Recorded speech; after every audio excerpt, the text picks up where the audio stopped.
आज Doubtnut app download करें। Doubtnut पर अपने सभी गणित, रसायन विज्ञान, भौतिक विज्ञान और जीव विज्ञान के डाउट्स का करो सफाया। बस प्रश्न की फोटो खींचो, एक ही प्रश्न को क्रॉप करो और तुरंत वीडियो सोल्यूशन पाओ।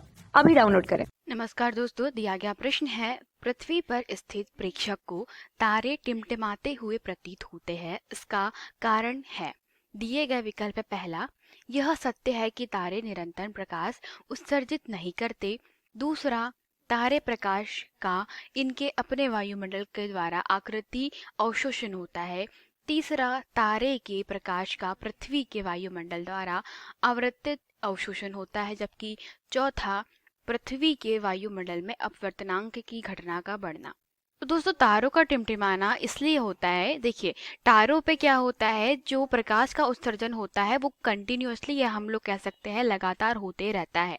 ठीक है, तो जब लगातार होते रहता है तो विकल्प क्रमांक 1 में क्या कहा गया है कि यह सत्य है कि तारे निरंतर प्रकाश उत्सर्जित नहीं करते, तो असत्य ही हो जाएगा। ठीक है, तो यहाँ से क्या होगा कि जब प्रकाश किरणें पृथ्वी तक के पहुंचती है, ठीक है, तो तारे क्या होते हैं, पृथ्वी से बहुत ज्यादा दूरी पर स्थित होते हैं। तो जब कोई प्रकाश किरण पृथ्वी के वायुमंडल में प्रवेश करती है, तो आप यहाँ पर देख रहे हैं कि पृथ्वी का जो वायुमंडल होता है वह बहुत बड़ा होता है। ठीक है, मतलब बहुत अधिक परतों से मिलकर बना होता है, और यह क्या है, हमारी पृथ्वी ई। ठीक है, तो अब जब ये प्रकाश किरण पृथ्वी पर पहुंचेगा तो अब इसको सीधा पहुंचना चाहिए कायदे से, पर क्या होता है कि यह सीधा ना पहुंचते हुए दोस्तों क्या होता है कि ये अलग अलग परतों से होते हुए गुजरता है, और सभी परतों का जो घनत्व होता है वो अलग अलग होता है। मतलब सभी परतें, जैसे कि ये पहली परत, ये दूसरी परत, ये तीसरी परत और ये शून्य नंबर की परत जो हम जिसमें हम रहते हैं। तो यहाँ पर आप देखेंगे कि जैसे जैसे परत बढ़ रही है वैसे वैसे वायु का घनत्व भी होता है, वो अलग अलग होता है। जो सबसे नीचे वाली परत होती है, जिसको हमने ओ नाम दिया है, इस परत में दोस्तों हम लोग कह सकते हैं सबसे ज्यादा धूल, वाष्प, वायु के कण, बहुत सारी चीजें होती है। तो इसके कारण क्या होता है दोस्तों, इसका घनत्व सबसे अधिक होता है। ठीक है, फिर क्या होता है, जो पहले नंबर की परत है उसमें वायु का घनत्व बहुत कम होता है, मतलब दूर दूर होती है वायु। अब इसके बाद में जब ऊपर वाली परत पे जाते हैं तो वहां पर ओजोन परत होने के कारण दोस्तों यहाँ पे क्या होती है, जो परत है वो बहुत ही सघन हो जाती है। ठीक है, तो इस प्रकार से क्या हो रहा है, आप यहाँ पे देख रहे हैं कि जो परतें हैं उनके में वायु का घनत्व बदल रहा है हर हर परत के हिसाब से। तो वायु का घनत्व बढ़ रहा है, मतलब कभी वायु कैसी हो रही है, मान लेते हैं कि पहले जो वायु है वो यहाँ पर विरल है। ठीक है, तो पहले वायु विरल है, फिर विरल के बाद में दोस्तों फिर जब पृथ्वी के अंदर जैसे ही वायुमंडल प्रारंभ होता है, तो ये जो हमारा तीसरे नंबर की परत है वो कैसी हो गई, सघन हो गई। सघन के बाद में फिर कैसी हो गई, विरल हो गई।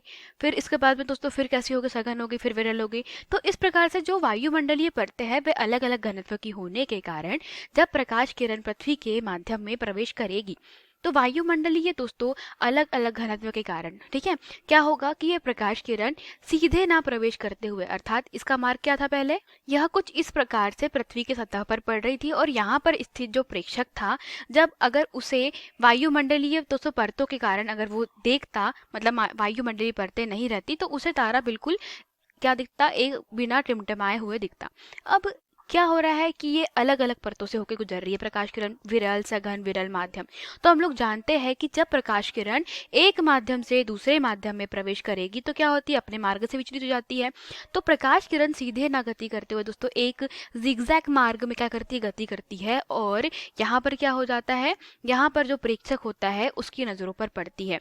तो इसके कारण इसका जो प्रतिबिंब होता है कभी यहाँ बनता है, ठीक है, मतलब कभी उसे यहाँ दिखाई पड़ेगा, फिर कभी क्या होता है, कभी उसे यहाँ पर उसका प्रतिबिंब दिखाई पड़ता है, फिर कभी यहाँ पर प्रतिबिंब दिखाई पड़ता है। और चूंकि यह क्या है, तारा बहुत ही दूर स्थित है, तो क्या होगा कि ऐसा प्रतीत होगा कि ये जो तारा है वो कैसा हो रहा है, झिल मिला रहा है, क्योंकि एक प्रकाश किरण नहीं आ रही है, यहाँ पे बहुत सारी प्रकाश किरणें आ रही हो। और इसी प्रकार क्या हो रहा होगा, बहुत सारी प्रकाश किरणें दोस्तों हर जगह पे क्या कर रही होगी, अलग अलग प्रतिबिंब बना रही होगी।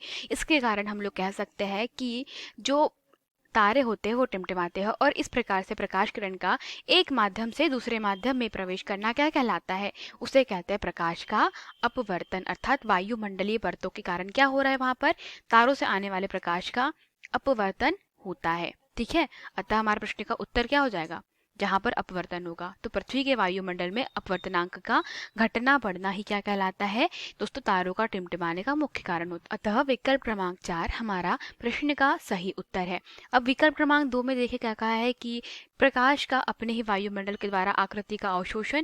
तो दोस्तों यहाँ पर ऐसा कभी नहीं होता है कि हमारे पास में जो वायुमंडलीय सितारे होते हैं उसके पास में जो वायुमंडल होता है वह बिल्कुल शून्य होता है। ठीक है, अब ये दोस्तों यहाँ पर पृथ्वी के वायुमंडल में इनके आवृत्ति का अवशोषण ऐसा कुछ भी नहीं होता। ठीक है, तो हमारा सही उत्तर क्या है, विकल्प क्रमांक 4। धन्यवाद। कक्षा 6 से 12वीं से लेकर नीट, IIT, JEE वो एडवांस के लेवल तक 1 करोड़ से ज्यादा छात्रों का भरोसा। आज ही डाउनलोड करें डाउटनेट ऐप या व्हाट्सएप करें अपने सारे डाउट्स 8400 400 400 पर।